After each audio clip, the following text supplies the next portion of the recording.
She found the key. That is the only thought that went through my mind when my foreman called me at 11 minutes past 9 on a Tuesday night and said the words I had been expecting for 2 months. Your daughter-in-law just pulled up to the north building with a man I have never seen and a set of bolt cutters. She is trying to get through the chain right now. I set my coffee down on the counter next to a photograph of my late wife, and I said 4 words that made my foreman go silent. Let her get inside. That moment had been building for longer than 2 months. To understand how a woman who smiled like sunshine and spoke like honey ended up cutting chains off a building she had no business touching, I need to take you back to a spring afternoon when the world still felt safe and my son still believed every word she told him. My name is Walter Caldwell. I am 67 years old. I live in a town called Cedar Bluff on the coast of South Carolina. Population just under 4,000 on a good day, fewer in winter when the tourists stop coming and the fishing boats sit low in the harbor like tired old dogs. I spent 41 years running a marine engine repair shop that I built from a single rented bay and a toolbox my father gave me when I turned 19. People around here see me in my faded cap and my old Ford pickup with the dented tailgate, and they think there goes a man who fixes boat motors. That is exactly what I want them to think. I eat breakfast at the same diner every morning, 2 eggs over easy, rye toast, black coffee. I sit at the counter because the booth feels too big for one person now. My dog, a 10-year-old hound mix named Captain, rides in the truck bed and waits outside every shop I walk into with the patience of a creature who has learned that good things come to those who do not make a fuss.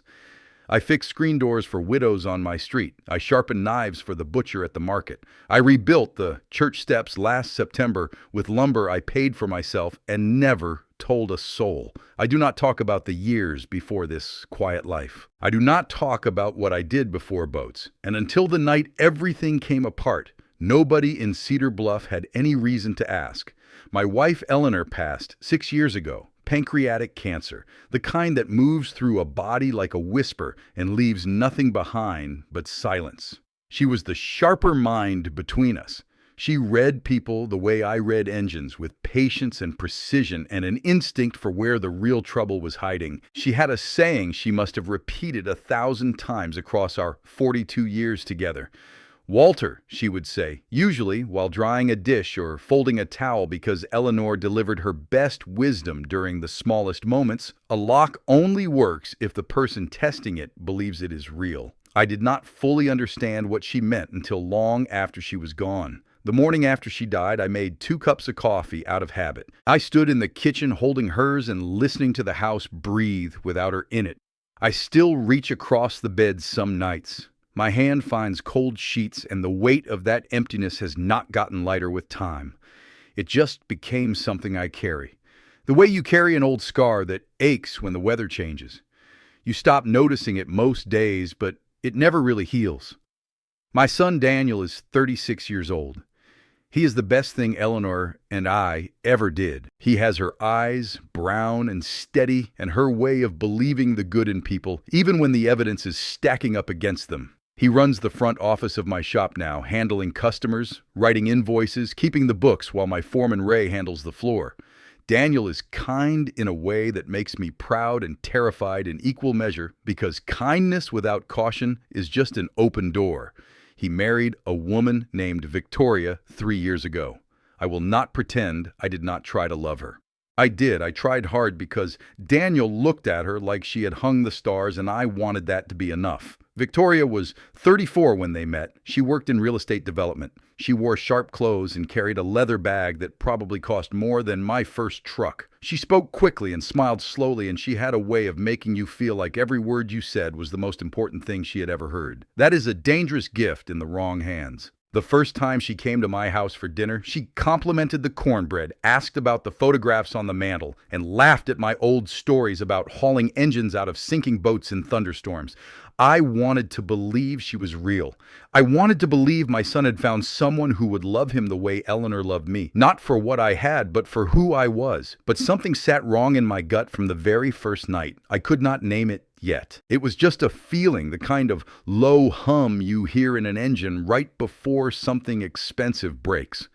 I told myself to give it time. I told myself not to be the bitter old widower who cannot let his son grow up.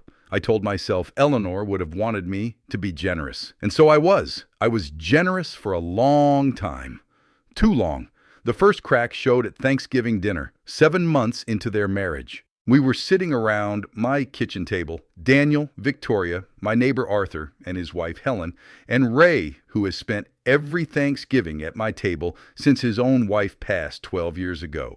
Victoria had brought a bottle of wine that cost more than the turkey. She set it on the table like she was presenting evidence. I poured everyone a glass and raised a toast to Eleanor the way I do every year to the woman who made this table worth sitting at. Everyone drank. Victoria smiled, but her glass barely moved. Then she looked around my kitchen with an expression I had seen before on the faces of developers who walk through old buildings calculating what they can tear down. "Walter," she said, her voice sweet as peach syrup, "have you ever thought about updating this place? New countertops, maybe some stainless steel appliances. I know a contractor who could transform this kitchen in 2 weeks. You would not recognize it." I set my fork down. The kitchen had not changed since Eleanor picked out every tile and cabinet handle herself 31 years ago. The wallpaper above the sink had little blue boats on it because she said a man who spent his life around water should come home to it too. "I know a few things about kitchens," I said quietly. "This one works just fine." Daniel laughed and squeezed her hand. "She is just trying to help, Dad." Victoria smiled at him, and for a moment I saw something warm and real in her face. She reached over and brushed a crumb off his collar with genuine tenderness.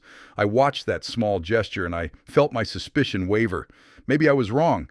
Maybe she was just a woman with expensive taste who loved my son in her own way.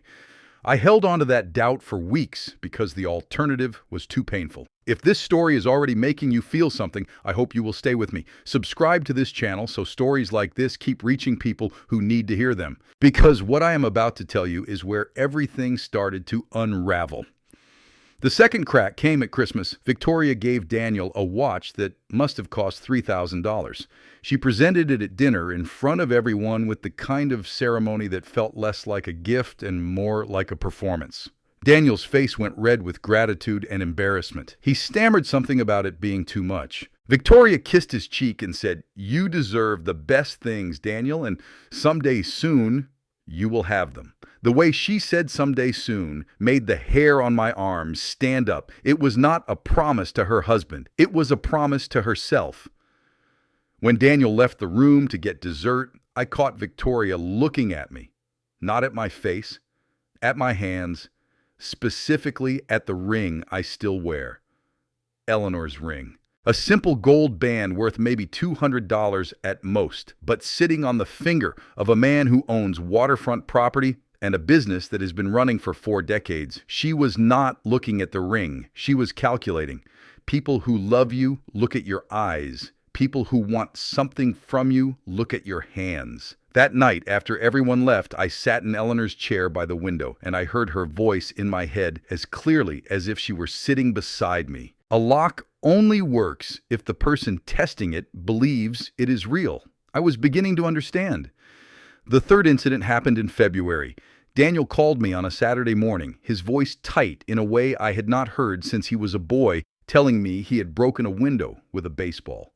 "Dad, can I borrow $4,000 just until the end of the month? Victoria has a deal closing, and we are a little short on the mortgage." I did not ask questions. I wrote the check. But that night I could not sleep. Daniel had never asked me for money. Not once in his adult life. He had too much of his mother's pride for that. Something had pushed him past that pride, and the only thing that had changed in his life was Victoria. The fourth crack was the worst before the real damage started. I stopped by their apartment unannounced one afternoon in March to drop off a box of Eleanor's old recipe cards I had found in the attic. Victoria answered the door in a bathrobe, her eyes red, her voice thin. "Daniel is not here, Walter. He is at the shop." "I know," I said. "These are for both of you." She took the box, and as she reached for it, her sleeve pulled back and I saw a bruise on her forearm. Not from a hand, from a grip. The kind of bruise that comes from someone squeezing too hard during an argument. My chest went tight. "Is everything all right, Victoria?" I asked, keeping my voice as steady as I could. She pulled her sleeve down so fast the fabric almost tore. Fine, she said. I bumped into a cabinet. Clumsy me. She laughed, but the laugh had a crack running through it like ice on a pond in early spring. I drove home and sat in my truck in the driveway for 20 minutes staring at nothing. The bruise was not from Daniel. I knew my son. He would cut off his own hand before he raised it to another person, which meant someone else had put that mark on her. Someone she was afraid of. Someone she was hiding. I began paying closer attention. Over the next several weeks, I noticed things that a less patient man might have missed. Victoria flinched when her phone rang at certain hours.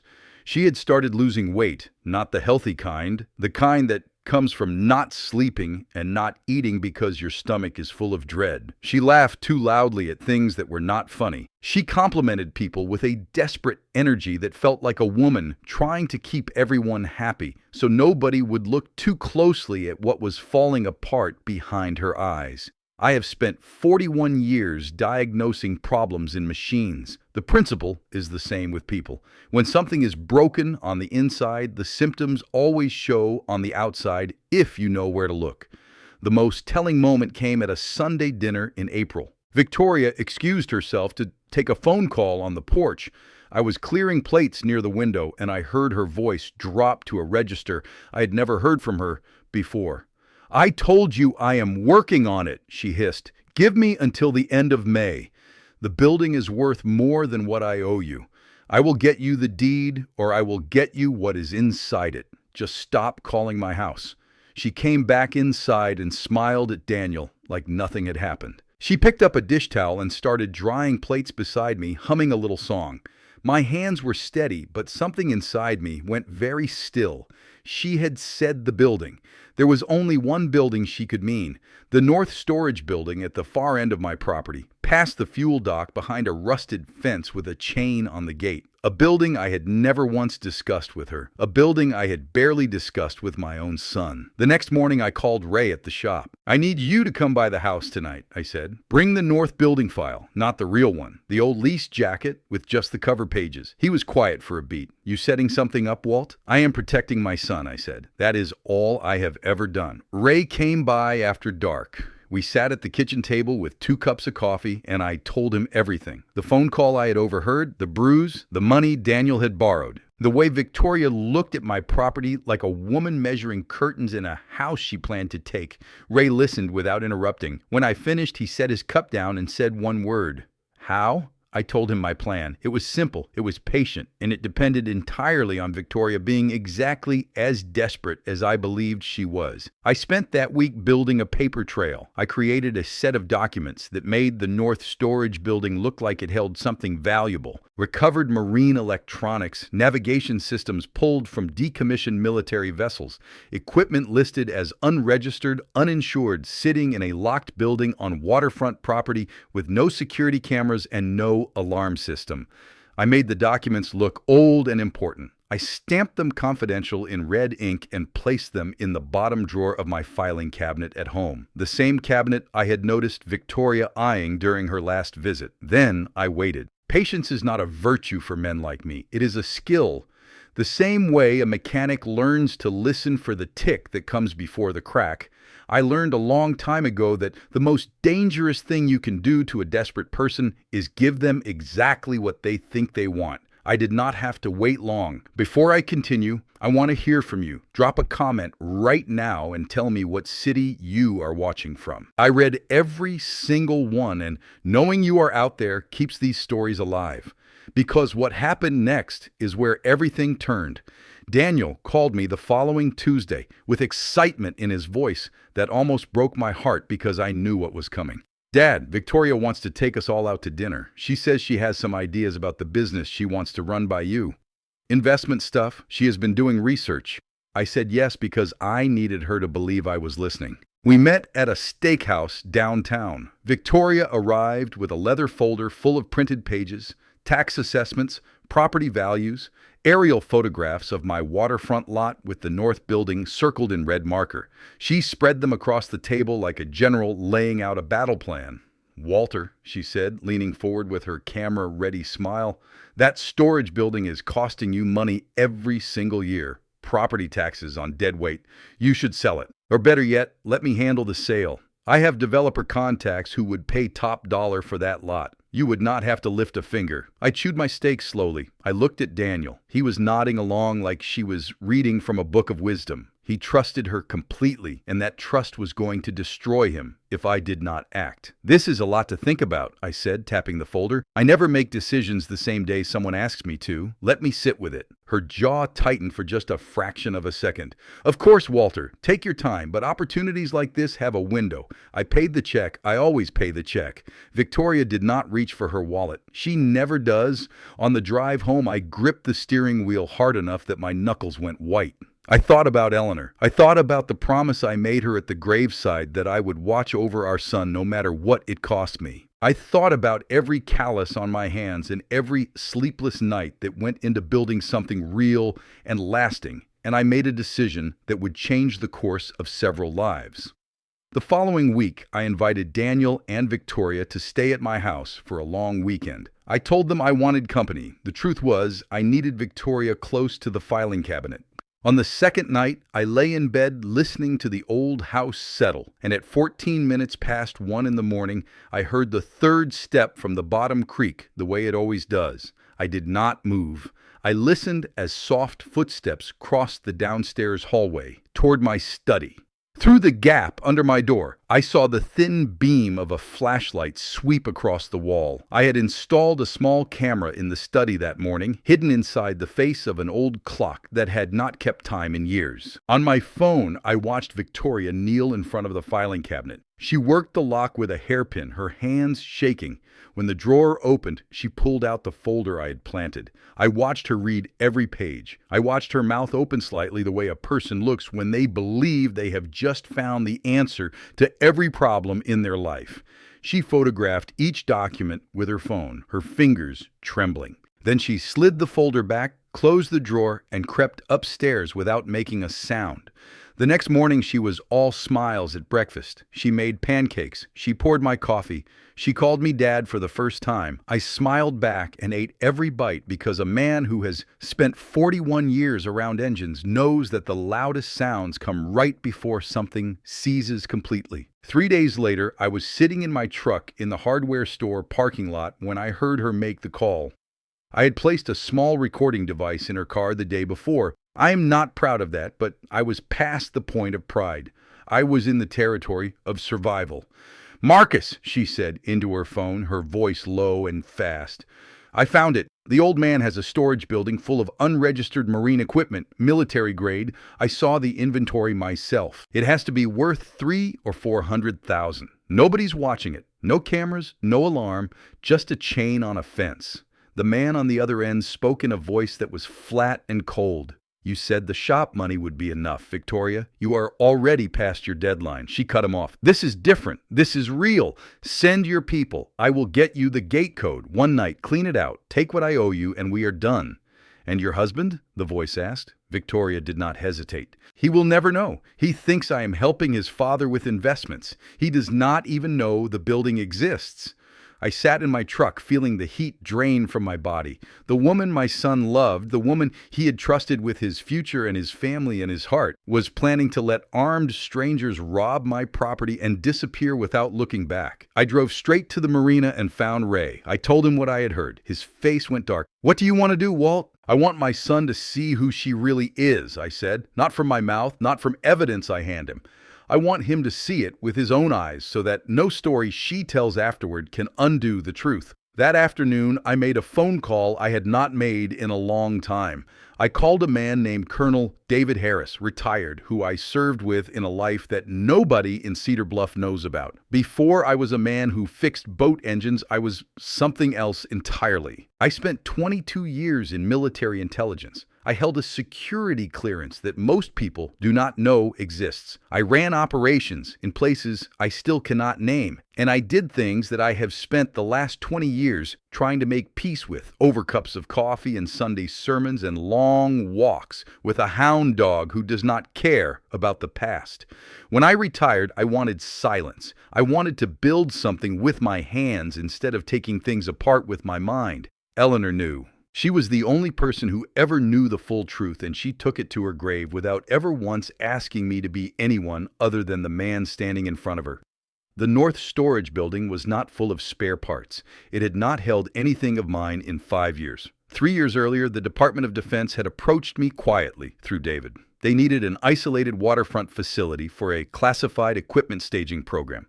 Secure location, no public profile, easy water access, hard to surveil from the road. My building was perfect.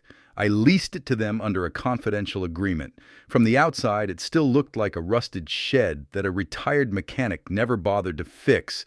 Inside, it was wired with motion sensors, pressure plates, and a silent alarm connected directly to a federal security detail that maintained an armed presence on the property around the clock. Victoria had spent months hunting for treasure in a building that was a federal facility. She was about to send criminals into a space monitored by people who do not issue warnings.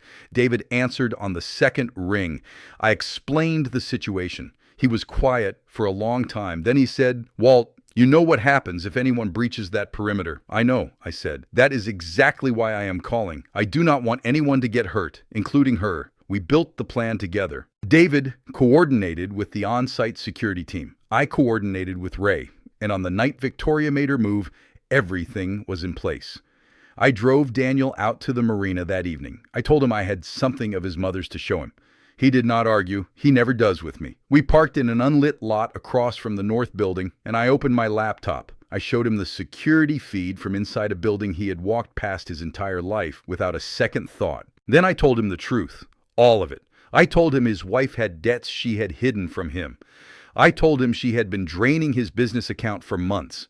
I told him she had made a deal with a dangerous man to rob my property in exchange for clearing her debt. And I told him that when the man on the phone asked what would happen to Daniel, she said he would never know. My son went white. His hands gripped the dashboard. He opened his mouth to speak, and nothing came out. At 11:47 that night, headlights swept across the yard. A dark truck rolled up to the gate. 2 men climbed out. They were large and they moved with purpose. Victoria appeared behind them in dark clothes, carrying bolt cutters. She cut the chain. She punched a code into the door panel, a code she had copied from the fake paperwork I had left in the cabinet. The moment they stepped across the threshold, the entire lot erupted in light. Floodlights mounted on every corner of the building blazed to life. A federal alarm split the night. Armed security officers appeared from 3 positions, weapons drawn, voices sharp and controlled. The 2 men dropped to the ground immediately, hands behind their heads, no resistance. They knew what a losing position looked like. Victoria screamed. She screamed that it was a mistake, that she was family, that she had permission. She screamed until an officer placed her face down on the gravel and secured her wrists with zip ties. Through the security feed, we heard every word. Daniel sat beside me and watched the woman he loved lie to federal officers the same way she had lied to him for 3 years. He did not say a word on the drive home. Somewhere past the harbor bridge, I heard him start to cry. Quiet. The way a grown man cries when the last wall inside him finally gives way. I put my hand on his shoulder and held it there for the rest of the drive. 3 days later, Daniel sat at my kitchen table while his phone rang with a number from the county detention center. Victoria's voice came through the speaker, thin and frantic. She spun a story about misunderstandings and mistakes and wrong place, wrong time. She begged him to call a lawyer. She begged him to post bail. She said none of it was what it looked like. Daniel listened to her the way a man listens to a sound he has heard before and finally recognizes for what it is. Then he said, "I watched you on camera, Victoria. I heard you say I would never know." He hung up. He blocked the number, and he did not mention her name again for a very long time. Federal charges followed. Conspiracy, attempted unauthorized access to a government facility. The 2 men she had brought faced weapons charges. A judge denied bail for all 3. Victoria was looking at years, not months, and no amount of charm or tears was going to talk her way out of what federal cameras had recorded in perfect clarity. Daniel filed for divorce the following week. The shop account, once free of whatever she had been quietly draining from it, stabilized within a month. He hired a part-time bookkeeper, a retired woman named Grace, who counted every penny like it was a promise. He started sleeping through the night again. He started laughing at the counter with customers the way he used to before Victoria walked into our lives. In the weeks that followed, something shifted in my son. The softness did not leave him. Eleanor's kindness was still there in his eyes, in the way he held a door or remembered a customer's name or brought soup to a sick neighbor. But underneath that softness, there was something new, something firmer. He asked me questions he had never asked before, about the business, about the property, about what it takes to protect something you have built with your own hands. One Sunday afternoon, about 6 weeks after that night, I sat him down at Eleanor's kitchen table and I slid a small brass key across to him. He looked at it the way his mother used to look at me when she knew I was about to say something important. I told him that a man who spends his whole life pulling engines out of dying boats learns one thing above all else. You never keep your real treasure where a stranger would think to look. 3 years before Eleanor passed, she and I had quietly set up a trust in Daniel's name. Completely separate from the shop, separate from the house, separate from anything with our names attached in a way that a search through public records would reveal. Eleanor had designed it herself. She spent weeks with an attorney making sure it was solid. She said a lock only works if the person testing it believes it is real. Victoria had spent 3 years hunting for a fortune in a rusted storage building and a filing cabinet. She never once suspected the real inheritance was already safe in his name, protected by paperwork she never thought to look for because she never believed an old man in a faded cap could outthink a woman with a leather bag and a plan. Daniel hugged me the way he used to when he was 7 years old, and the thunder shook the windows. I held my son, and I did not let go for a long time. That evening, I sat on the back porch with a glass of bourbon and watched the last light go orange over the water. Captain lay at my feet with his chin on my boot. The cicadas were singing in the live oaks, and somewhere down at the marina, a halyard was clinking against a mast in the evening wind. I thought about Eleanor. I thought about the promise I made her standing over freshly turned earth with my hands shaking and my voice breaking. I thought about every year I spent in rooms I cannot describe doing work I will never talk about and how none of it, not one single moment of it, was as hard as watching my son's heart break in the front seat of my truck on a Tuesday night. But hearts heal. That is what they do. Not perfectly, not without scars, but they heal. Daniel started coming by for Sunday dinner again. He brought the cornbread. I made the fried chicken the way Eleanor taught me, soaking it in buttermilk overnight because she said patience is the secret ingredient in everything worth making. We sat at her table and we said grace, and we ate in a kitchen with little blue boats on the wallpaper. And neither of us suggested changing a single thing about it. When I was young, I thought strength meant never flinching. I thought it meant standing tall and keeping your jaw tight and never letting anyone see what you carried. War taught me that real strength is knowing which battles to fight and which ones to walk away from. But growing old, losing Eleanor, watching my son nearly lose everything to someone who never deserved him, that taught me something war never could. The strongest thing a man can do is wait. Wait for the truth to show itself. Wait for the people you love to be ready to see it. Wait with your hands steady and your mouth shut and your heart wide open, knowing that patience is not weakness. Patience is the deepest kind of love there is. Eleanor knew that. She always knew that. A lock only works if the person testing it believes it is real. And the realest thing I ever built was not a business or a building or a trust fund. It was the silence I kept for decades so that one day, when it mattered most, the truth could speak for itself. If this story stayed with you tonight, if it reminded you of someone who protected you quietly, someone whose strength you did not see until it was standing between you and disaster, share it with them. Subscribe so you never miss a story like this. And leave me a comment telling me what moment hit you the hardest. Sometimes the people who need these words most find them through someone like you. Until next time, take care of the ones who would stand in the fire for you. And keep a steady eye on the ones who only show up when there is something to take.